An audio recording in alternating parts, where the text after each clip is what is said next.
Hi guys and welcome to my channel. My name is Elena Fergaman. In this tutorial I will navigate you on what to do after you have nearly completed row 1 and you are short on the chain stitches. First, untie the knot if it is difficult to untie it. As you can see, I've been struggling a little bit. Take a tapestry needle and loosen the knot. After untying the knot, insert the hook and work the required amount of stitches, tie the last stitch and continue with your work.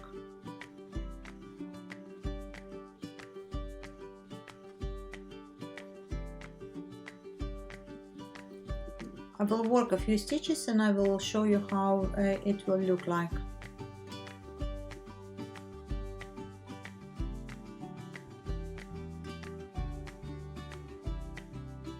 Here you can see top stitches and here you can see bottom stitches.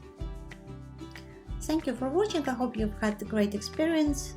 For those who are new to my channel, if you'd like to see more videos in the future, please subscribe to be notified when I add a new video. Enjoy your day or evening and I will see you soon.